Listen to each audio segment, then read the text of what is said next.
राजा प्रतीप ने अपने पुत्र शांतनु को अपने राज्य पर अभिषिक्त कर दिया और स्वयं वन में प्रवेश किया। बुद्धिमान राजा शांतनु देवराज इंद्र के समान तेजस्वी थे। वे हिंसक पशुओं को मारने के उद्देश्य से वन में घूमते रहते थे। शांतनु हिंसक पशुओं और जंगली भैंसों को मारते हुए सिद्ध एवं चारणों से सेवित गंगा जी के तट पर अकेले ही विचरण करते थे।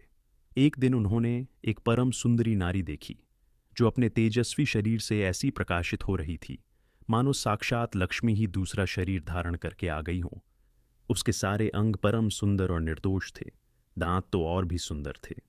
वह दिव्य आभूषणों से विभूषित थी। उसके शरीर पर महीन साड़ी शोभा पा रही थी और कमल के भीतरी भाग के समान उसकी कांति थी। वह अकेली थी। उसे देखते ही राजा शांतनु के शरीर में रोमांच हो आया। वे उसकी रूप संपत्ति से आश्चर्यचकित हो उठे और दोनों नेत्रों द्वारा उसकी सौंदर्य सुधा का पान करते हुए से तृप्त नहीं होते थे।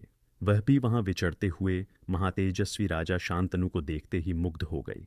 स्नेहवश उसके हृदय में सौहार्द का उदय हो आया। वह विलासिनी राजा को देखते देखते तृप्त नहीं होती थी। तब राजा शांतनु मधुर वाणी में बोले, तुम देवी, दानवी, गंधर्वी, अप्सरा, यक्षी, नागकन्या अथवा मानवी कुछ भी क्यों न हो, देवकन्या के समान सुशोभित होने वाली सुंदरी, मैं तुमसे याचना करता हूं कि मेरी पत्नी हो जाओ।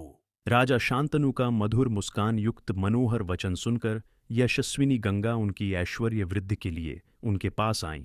तट पर विचरते हुए उन नृपश्रेष्ठ को देखकर सती साध्वी गंगा को वसुओं को दिए हुए वचन का स्मरण हो आया। साथ ही राजा प्रतीप की बात भी याद आ गई।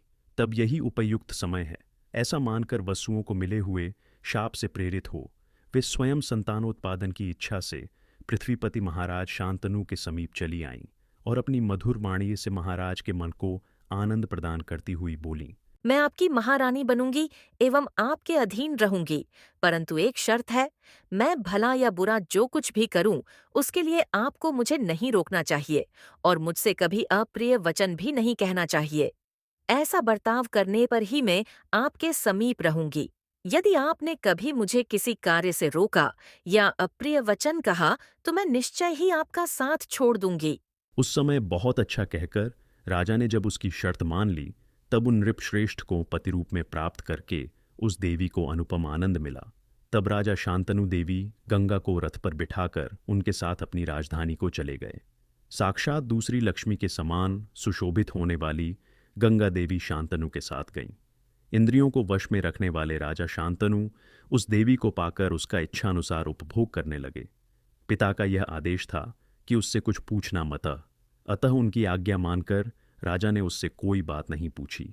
उसके उत्तम शील स्वभाव, सदाचार, रूप, उदारता, सद्गुण तथा एकांत सेवा से महाराज शांतनु बहुत संतुष्ट रहते थे। त्रिपदगामिनी दिव्य रूपिणी देवी गंगा ही अत्यंत सुंदर मनुष्य देह धारण करके देवराज इंद्र के समान तेजस्वी नृप शिरोमणि महाराज शांतनु को, जिन्हें भाग्य से इच्छानुसार सुख अपने आप मिल रहा था, सुंदरी पत्नी के रूप में प्राप्त हुई थीं।